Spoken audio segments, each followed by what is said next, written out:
Assalamualaikum warahmatullahi wabarakatuh. Halo teman-teman semuanya.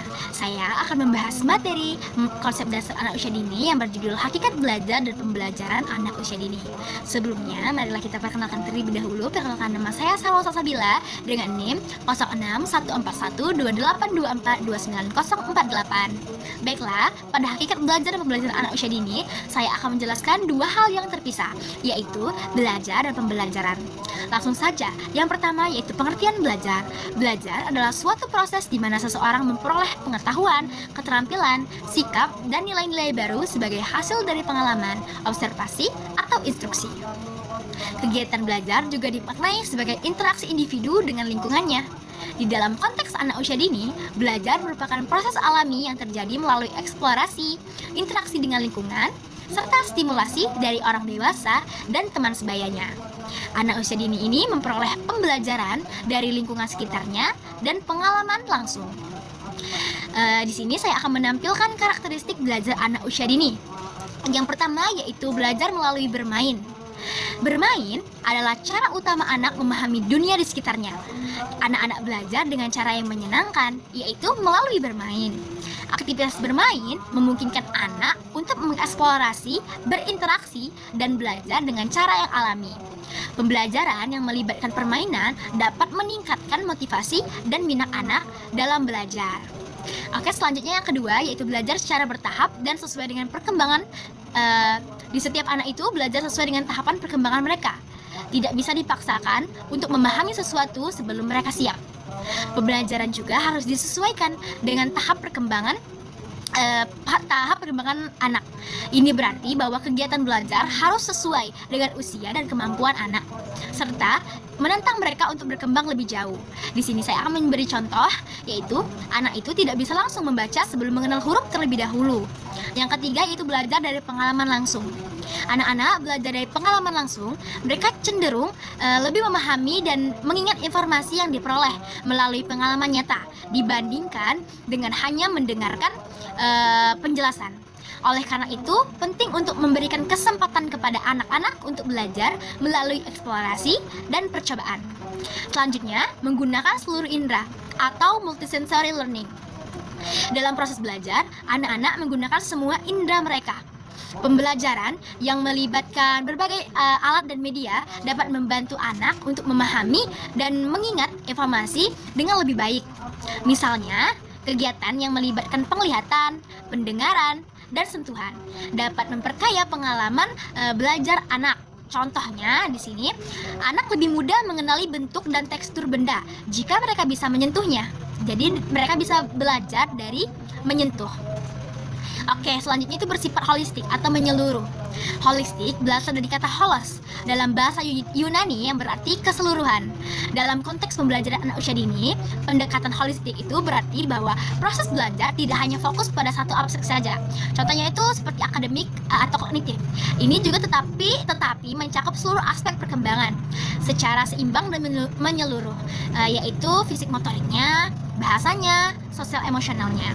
Contohnya di sini, saat anak menggambar, mereka mengembangkan keterampilan motorik halus, berpikir kreatif, dan mengekspresikan emosi mereka. Oke, selanjutnya yaitu pengertian pembelajaran. Pembelajaran merupakan bantuan yang diberikan pendidik agar dapat terjadi proses pemerolehan ilmu dan pengetahuan, penguasaan kemahiran dan tabiat, serta pembentukan sikap dan kepercayaan pada peserta didik. Dengan kata lain, pembelajaran adalah proses untuk membantu peserta didik agar dapat belajar dengan baik. Dalam konteks pendidikan anak usia dini, pembelajaran adalah serangkaian kegiatan yang dirancang untuk membantu anak mencapai perkembangan optimalnya.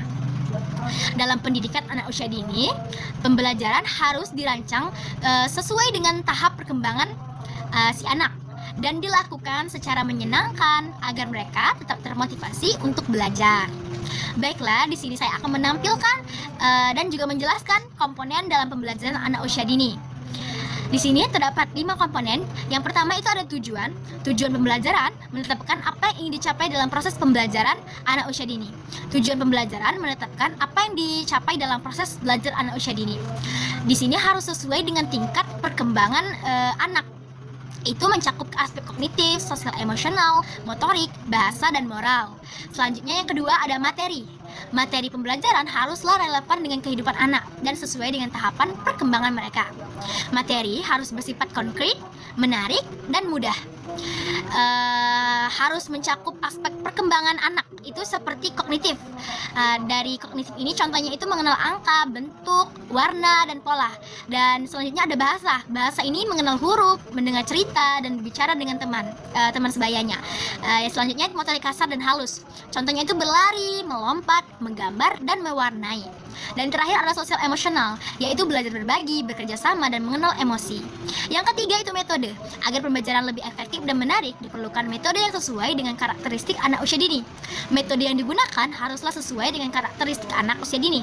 Di antaranya yaitu yang pertama ada metode bermain. Di sini anak belajar sambil bermain. Yang kedua itu metode bercerita, yaitu mengembangkan imajinasi dan bahasa anak. Dan ketiga ada metode demonstrasi. Itu manfaatnya menunjukkan sesuatu secara langsung agar anak itu dapat memahaminya. Yang terakhir itu metode tanya jawab. Manfaatnya itu merangsang anak berpikir dan berbicara.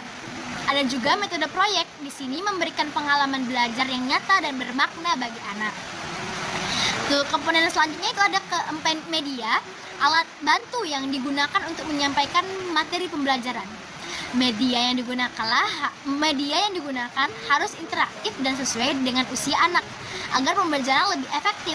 Contohnya, contoh media pembelajarannya itu buku cerita bergambar. Itu manfaatnya meningkatkan keterampilan membaca dan mendengar anak. Yang kedua itu ada balok dan puzzle. Contohnya itu mengembangkan kreativitas dan pemecahan masalah. Yang ketiga itu ada benda-benda di lingkungan sekitar. Contohnya itu daun, pasir, air untuk eksplorasi alam. Selanjutnya ada lagu anak-anak. Di sini membantu anak belajar kosakata dan melatih ingatannya. Dan terakhir ada evaluasi. Evaluasi dilakukan untuk mengetahui perkembangan anak tanpa membebani mereka. Tujuan evaluasi adalah untuk mengetahui perkembangan anak dan menyesuaikan pembelajaran yang lebih baik. Oke, pendekatan yang digunakan dalam pembelajaran PAUD haruslah sesuai dan harus berbasis bermain dan pengalaman langsung. Sehingga di sini anak dapat belajar dengan cara menyenangkan dan tidak membebani mereka.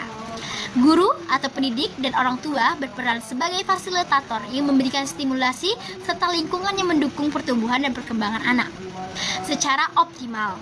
Dengan pembelajaran yang tepat, anak akan tumbuh menjadi individu yang cerdas, kreatif, mandiri, dan memiliki keterampilan sosial serta emosional yang baik untuk kehidupan mereka di masa depan. Oke, selesai sudah penjelasan dari saya. Lebih dan kurangnya saya mohon maaf. Kepada Allah saya mohon ampun. Saya akhiri. Wassalamualaikum warahmatullahi wabarakatuh. Terima kasih.